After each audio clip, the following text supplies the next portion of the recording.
Trailer کے پہلے سین میں اورحان بے اپنے سپاہیوں کے ساتھ گھوڑوں پہ سوار ہو کے کہیں رواں دوا ہے۔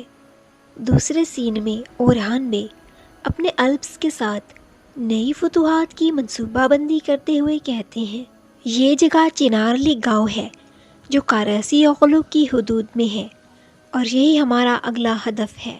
اس سے اگلے سین میں اورحان بے کے الپس بوران بے کے ساتھ موجود ہیں اور انہوں نے اپنے آگے ڈھالیں بنائی ہوئی ہیں۔ تبھی بوران بے کے ایک اشارے پر ایک سپاہی آگ کا جلتا ہوا تیر چھوڑتا ہے۔ دوسری طرف شاہین شاہ اور ان کے سپاہی موجود ہیں۔ یہ تیر کسی بارود والے ڈرم کو جا کے لگتا ہے اور وہاں ایک دھماکہ ہوتا ہے جسے شاہین شاہ کے سپاہی ہڑبڑا جاتے ہیں۔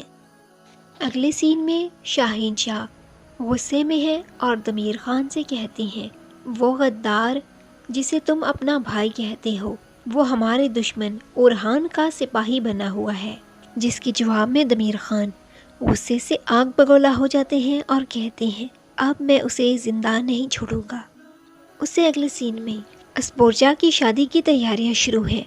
اسپورجا کا دلہن کا لباس تیار کیا جا رہا ہے، جبکہ نیلوفر خاتون غمزدہ آنکھوں کے ساتھ چھپ کر یہ سب تیاریاں دیکھ رہی ہیں۔ مالہون خاتون اعراز سے کہتی ہے کہ اسپورجا کا دلہن کا سامان تیار کرنے والی خواتین سے کہہ دو کہ اسپورجا کا جہیز تیار کریں۔ اگلے سین میں نیلوفر خاتون انتہائی غصے میں ہے اور اورحان بے سے کہتی ہیں، میں ہر دن اس خاتون کو دیکھوں گی، میں ہر دن اس خاتون کو آپ کے ساتھ دیکھوں گی۔ نیلوفر خاتون کی بات کاٹتے ہوئے اورحان بے غصے سے کہتے ہیں، بس بہت ہوا۔ اگلے سین میں نیلوفر خاتون اپنے کمرے میں پریشان بیٹھی ہیں، جبکہ باہر اورحان اور اسپورجا کی شادی ہو رہی ہے۔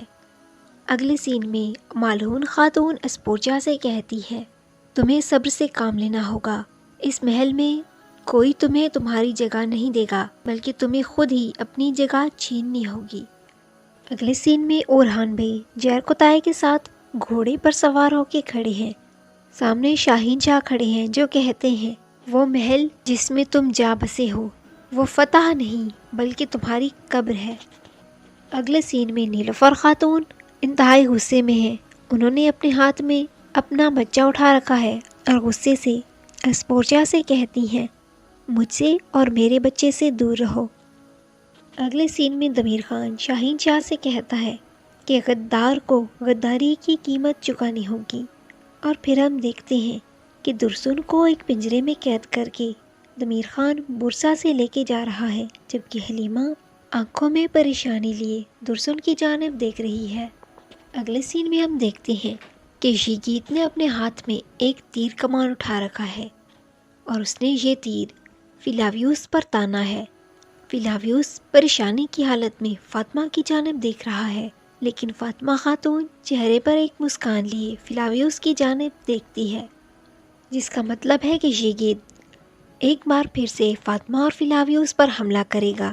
ہو سکتا ہے ژیگیت اس بار کچھ حد تک کامیاب بھی ہو جائے کہ اس بار ژیگیت پکا فلاویوس کے ہاتھوں مارا جائے گا اور اس بار ژیگیت کی کنفرم موت ہو جائے گی۔ اس سے اگلے سین میں محمد بے اورحان بے سے کہتے ہیں، تمہاری موت کا فرمان جاری ہو چکا ہے اورحان، یہ وادی تمہاری موت کی جگہ بن جائے گی۔ جس کے جواب میں اورحان بے کہتے ہیں، میری زندگی اللہ کی امانت ہے اور جب اس کی رضا ہوگی وہ اسے واپس لے لے گا۔ سین میں اورحان اور اسپورجا کی شادی ہو چکی ہوتی ہے اور وہ دونوں دلہا دلہن کے لباس میں کمرے کی طرف جا رہے ہوتے ہیں۔